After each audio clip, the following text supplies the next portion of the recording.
Welcome back to CrimeSceneX. Today's episode brings you 7 Thanksgiving horror stories. If you enjoy our creepy tales, please leave a like, share your thoughts in the comments, and don't forget to subscribe for more regular content. Sit back and let the horror begin.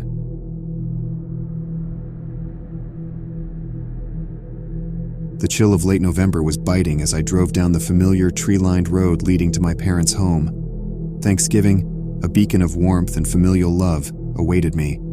But that year, an unshakable sense of foreboding gripped me, casting a shadow over the autumnal nostalgia. Pulling into the driveway, the house loomed ominously, its windows dark, curtains drawn against the dying light. The festive cheer that usually emanated from within was conspicuously absent. A knot formed in my stomach as I stepped out of the car, the silence of the property enveloping me like a cold blanket. Pushing open the front door, I stepped into a stillness that was almost tangible. "Hello?" My voice echoed through the halls, met only by silence. The house felt deserted, yet something told me I was not alone. The living room was a scene of chaos. The couches were overturned, family photos strewn across the floor, their glass frames shattered. Thanksgiving decorations lay torn and scattered. It was as though a violent storm had passed through, leaving a trail of destruction in its wake. My heart raced as I moved towards the kitchen, the epicenter of our Thanksgiving celebrations.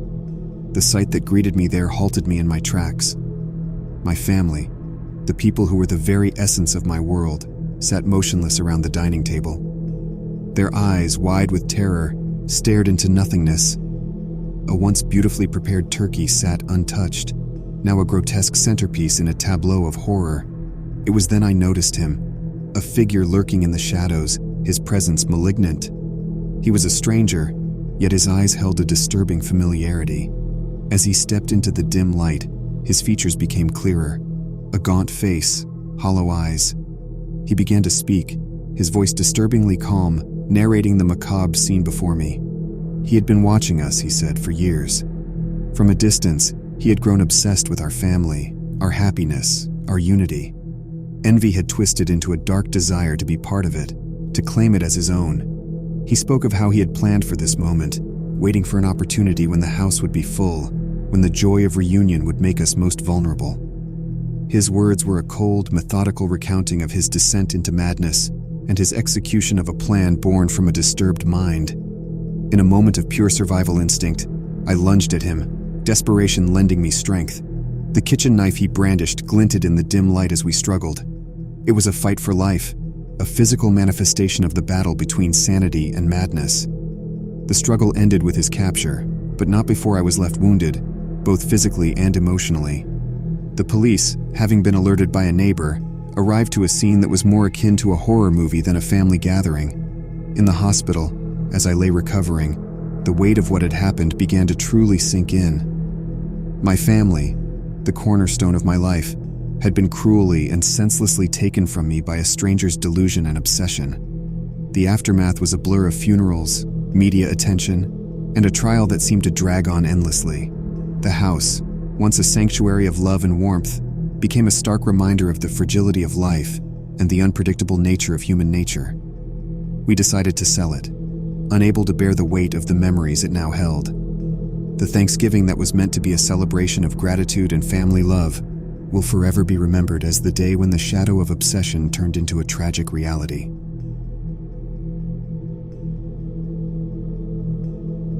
The air was crisp on that fateful Thanksgiving morning as I made my way to my sister's house in the suburbs. She had recently moved into a charming, albeit slightly isolated neighborhood. This was to be our first Thanksgiving there, a gathering that promised warmth and cheer. As I arrived, the sun was beginning to set, casting long shadows over the neat rows of houses. My sister's home, with its welcoming lights and the faint sound of music, stood out in the quiet street. I was greeted with hugs and the mouth-watering aroma of roasting turkey. The evening began like any other Thanksgiving: laughter, shared stories, and the clinking of glasses. The dining room was alive with the joyous chatter of family reuniting. My sister, always the perfect hostess, flitted around ensuring everyone was comfortable. But as we settled down for dinner, there was a knock at the door. Puzzled, my sister excused herself to answer it. A few moments later, she returned, visibly shaken, accompanied by a man I had never seen before. He was disheveled, with a nervous twitch in his eye, and he clutched a hat in his hands. "He says he's lost and needs to use the phone," my sister whispered to me, her voice laced with unease. Wanting to be hospitable, she led him to the living room, away from the dining area. Dinner resumed, but the atmosphere had shifted. There was an underlying tension, a sense of discomfort that hadn't been there before. I excused myself to check on my sister and our uninvited guest. As I approached the living room, I overheard parts of their conversation. The man was rambling, his words erratic and disjointed. He spoke of being wronged, of seeking something that was taken from him. My sister's attempts to calm him seemed futile. Suddenly, his tone changed. He became agitated, his voice rising. I rushed in, only to find him standing menacingly close to my sister, his hands clenched. The room felt charged with danger. Without thinking, I stepped between them, trying to defuse the situation. But the man, now clearly deranged, lunged at us with a hidden knife. A struggle ensued, chaotic and terrifying. My sister screamed for help, and the rest of the family came rushing in. The ensuing minutes were a blur of panic and violence. The man, fueled by some unfathomable rage, was relentless. It took the combined effort of 3 of us to finally subdue him. The police arrived soon after, their sirens cutting through the night. They took the man into custody, revealing later that he was a fugitive, wanted for a string of violent crimes. He had stumbled upon our house by chance, a random predator in the night. The aftermath was traumatic. The house, once filled with joy and laughter, felt tainted. That Thanksgiving left a scar on all of us. The uninvited guest had brought with him a nightmare, shattering the sanctity of our family gathering and leaving us with memories that were anything but thankful.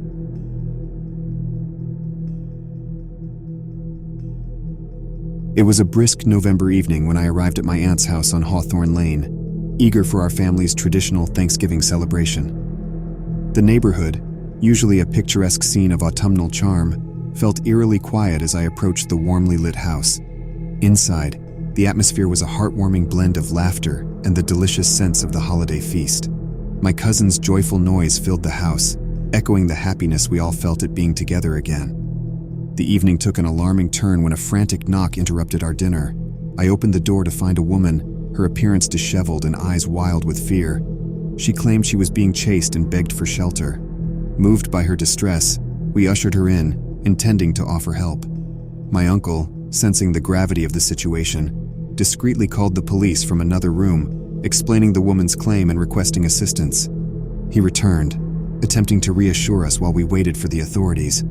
The woman paced nervously, her glances flitting to the windows, her agitation growing by the minute. Then, in a sudden twist, the lights in the house flickered and died, plunging us into darkness. A wave of panic swept through the room. In the dim light of the candles my aunt lit, the woman's demeanor shifted dramatically. She revealed a handgun, her previous panic now replaced with a chilling calm. It became apparent that this was no random act of desperation, but a calculated intrusion. She herded us into the living room, binding our hands with zip ties she produced from her coat. With the house now in darkness, it was clear she had sabotaged the power as part of her plan, a detail we had overlooked in our initial panic. As we sat bound and helpless, the woman revealed her motive. Driven by a delusional fixation on our family, she spun a tale of perceived wrongs and vengeance. Her eyes gleamed in the candlelight as she paced before us, waving her gun erratically. The tension was unbearable. We were trapped in a nightmare, uncertain of our fate. But amidst the chaos, my cousin, who had been overlooked by the intruder, managed to stealthily text for help from his hidden phone. The sound of police sirens eventually pierced the night, a relief that was palpable. The woman became increasingly agitated, realizing her control was slipping. The police, having been informed of the situation by my uncle's earlier call and my cousin's message, were prepared. They cautiously approached, their negotiations with the woman tense but deliberate. After what felt like an eternity, the police successfully disarmed and apprehended the woman, ending our ordeal. They revealed that she was known to law enforcement, her history marked by psychological issues and criminal behavior. The aftermath of that Thanksgiving left us all shaken.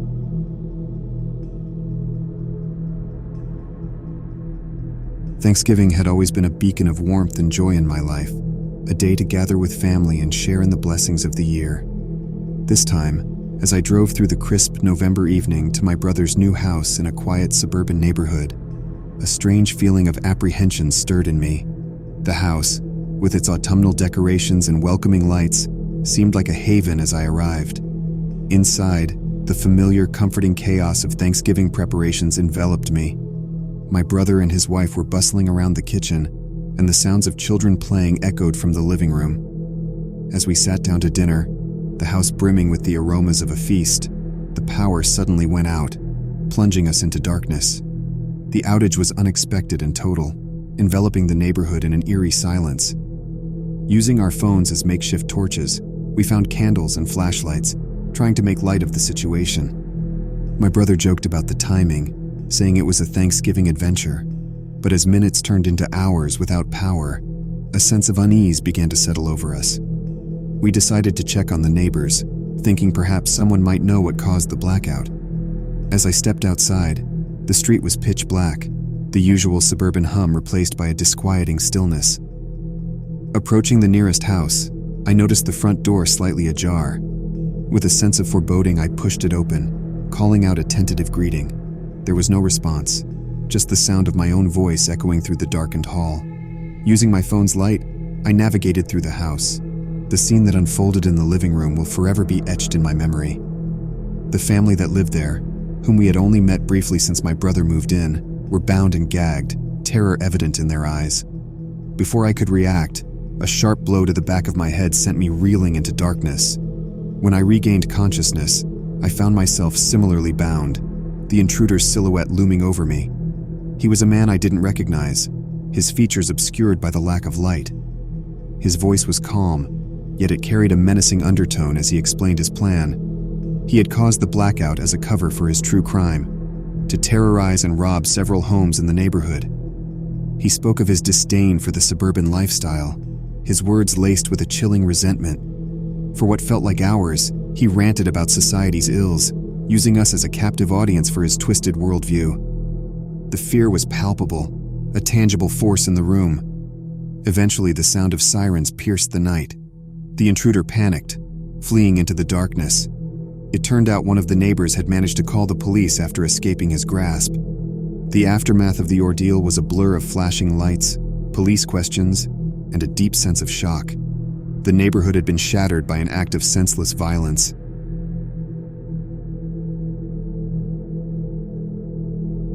The Thanksgiving in 2010 will forever be remembered in my family, not for its joy or togetherness, but for the horror that unfolded. It was a gathering at our old, creaking family home, a setting that seemed almost foreshadowing the events that were to transpire. The evening began with the usual festive spirit. The table was laden with traditional fare: Aunt Martha's green bean casserole, Uncle Joe's creamy mashed potatoes, and Grandma's tangy cranberry sauce. Laughter and conversation filled the air, weaving a tapestry of familial warmth and closeness. However, as the night progressed, the atmosphere soured. Uncle Joe, notorious for his drinking, became increasingly contentious, stirring up old resentments and grievances. The familial facade quickly crumbled, giving way to heated arguments and bitter exchanges. Seeking a respite from the escalating tension, I stepped outside into the chilly night. The peace of the outdoors was a stark contrast to the discord indoors. But this tranquility was shattered when I stumbled upon a heart-wrenching scene. Our family dog lay motionless, its body contorted unnaturally, a victim of a cruel fate. In a state of shock, I ran back to the house, my calls for help lost amid the ongoing turmoil. Amidst the chaos, I noticed my cousin, a figure often mired in controversy and erratic behavior, was absent. A dreadful realization dawned on me. The family disputes had been a mere distraction from a more sinister act. My cousin, in a moment of deranged brutality, had ended the life of our beloved pet. The emergency services were called as the family's focus shifted from their disputes to the grim reality of the situation. The arrival of the police with their flashing lights cast a surreal glow on the scene. The aftermath was a whirlwind of police inquiries and a somber family coming to terms with the tragedy. My cousin was found and apprehended hours later. He faced legal consequences for his actions, a sad end to his troubled path that left our family grappling with a mix of emotions, anger, sorrow, and a deep sense of loss. That Thanksgiving marked a turning point. The house, once echoing with joy, was now a silent testament to the fragility of family bonds and the unpredictable nature of human behavior. We learned a hard lesson about the darkness that can exist in the human soul, a lesson that transformed a day of gratitude into a lifelong reminder of the thin line between love and hate, sanity and madness.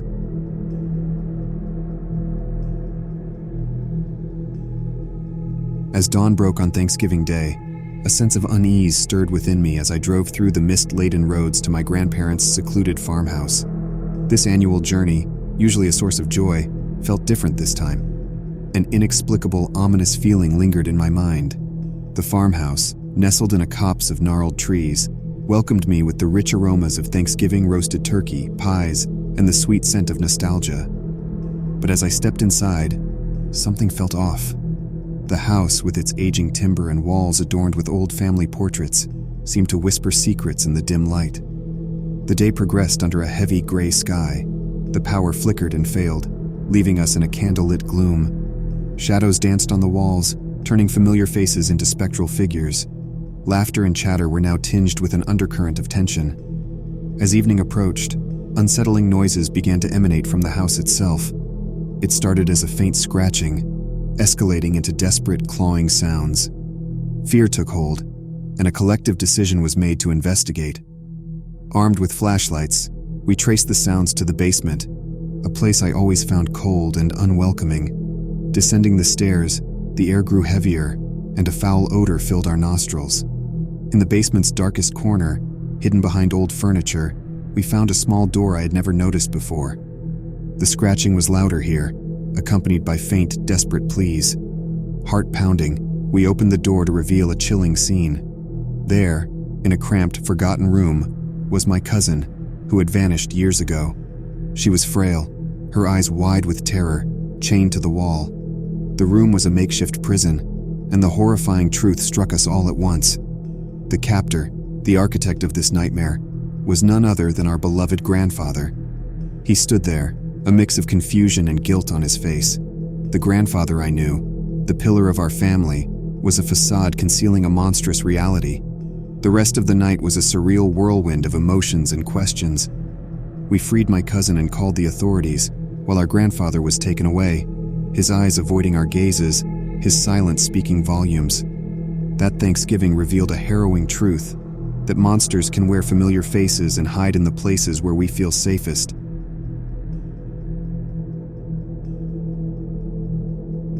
The chill of November had never felt more ominous as I approached my grandparents' isolated farmhouse for our annual Thanksgiving gathering. Their property, surrounded by dense woods and far from the nearest neighbor, had always felt like a safe haven, a place detached from the rest of the world. But that year, something felt different, almost sinister. As darkness fell, the usual warmth and cheer of the holiday were noticeably absent. My family members seemed distracted, their conversations strained and superficial. My grandparents, usually the pillars of joy and stability, appeared tense and wary, casting anxious glances towards the windows. Dinner was served in a thick, uncomfortable silence. The only sounds were the clinking of cutlery and the howling wind outside. I couldn't shake the feeling of being watched, as if eyes were peering through the darkness at us. Suddenly the power went out, plunging the house into darkness. Panic set in as everyone scrambled for flashlights and candles. That's when we heard it, a soft, rhythmic tapping coming from the windows. We gathered in the living room, hearts pounding, as the tapping grew louder, more insistent. In the dim candlelight, I saw them first, shadowy figures surrounding the house, their faces obscured by masks. They began pounding on the doors and windows, their movements erratic and frenzied. We were trapped, and they were closing in. My uncle bravely tried to reason with them through the door, but his words were met with maniacal laughter and the sound of something being smashed against the door. The realization hit us all at once. These weren't pranksters or lost travelers. They were here with malicious intent. Panic erupted. My grandmother ushered the younger kids into a hidden cellar, while the adults frantically searched for anything to use as weapons. The house, once a place of happy memories, had turned into a fortress under siege. The attackers were relentless. They shattered windows, trying to claw their way in. Each bang against the door felt like a countdown to something horrific. In the chaos, I could see the fear in my family's eyes, a reflection of my own terror. The night turned into a blur of desperation and survival. We fought back as best we could, barricading doors and windows, screaming for help that wouldn't come in time. The assault seemed to last for hours, the boundary between hunter and hunted blurring in the darkness. When the police finally arrived, dawn was breaking. The attackers had vanished, leaving behind a scene of destruction and a family forever scarred by the horror of that night. Thanksgiving, once a symbol of unity and gratitude, had been irreversibly tainted by the terror of being preyed upon in our own home. Thanks for watching. If you haven't already, please like the video, comment what you thought, and subscribe for daily uploads.